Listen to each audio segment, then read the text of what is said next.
সংঘবদ্ধ হতে হবে। আমাদের রক্ত সেই রঘুনাথ মাহাতোর রক্ত, এই রক্ত শহীদের রক্ত কোনোদিন ব্যর্থ হয় নাই, তাই কর্মী জনজাতির রক্ত ব্যর্থ হবে নাই।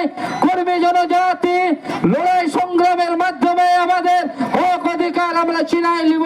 কর্মী জনজাতির নয়, ওনার জন্ম ছিল 21শে মার্চ, আজের দিনে 1738 সালে। তার চিন্তাধারা ছিল ব্রিটিশের যে শোষণ বঞ্চনা এবং হক অধিকারকে ছিনাই নেওয়ার বিরুদ্ধে। তখনই তার চেতনা ছিল যদি ব্রিটিশ সরকারকে না তাড়ানো যায় তাহলে এই ছোটনাগপুর নয়, শুধু ভারতবর্ষের জনজাতি মানুষ এবং যারা বসবাস করতেন তাদের হক অধিকার কোনোদিনই সুরক্ষিত থাকবে নাই। তার জন্যই উনি বিপ্লব তৈরি করেছিলেন। তিনি ঘোষণা করেছিলেন যে আপন গা আপন রাজ, দূর হটাও ব্রিটিশ রাজ। ওনার ওই ডাকে সাড়া দিয়ে সমগ্র ভারতবাসী জাগে উঠেছিল এবং তখন থেকেই সেই সংগ্রামের দিকে আস্তে আস্তে স্বাধীনতার দিকে যায়। কিন্তু বন্ধু, কর্মী জনজাতির সন্তান হওয়ার জন্য সে এখনো বঞ্চিত। কারণ যুব ছাগুলোই যদি তার ইতিহাসকে উপেক্ষিত করে না উৎকায় দেখত তাহলে আজও তার এই যে সম্মানটুকু দেওয়া হচ্ছে এই সম্মানটুকু পাইত নাই।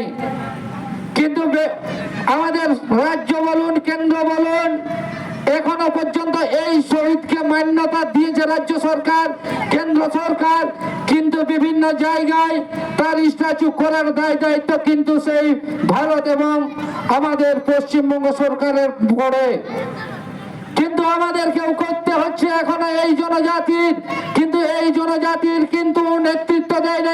সমগ্র ভারতবর্ষের শোষণ বঞ্চনার জন্য লড়াইটা লড়েছিল এবং স্বাধীনতার জন্য লড়েছিল।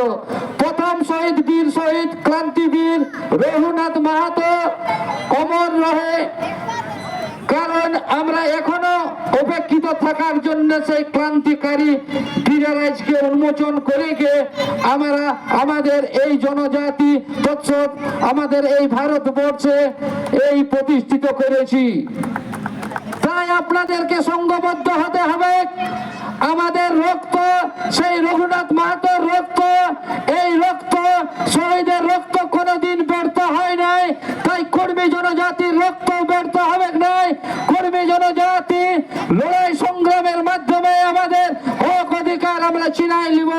আমাদের যে জাতিসত্তার লড়াই চলছে বন্ধু, সবাই কাঁধে কাঁধ মিলাইকে লড়বেন।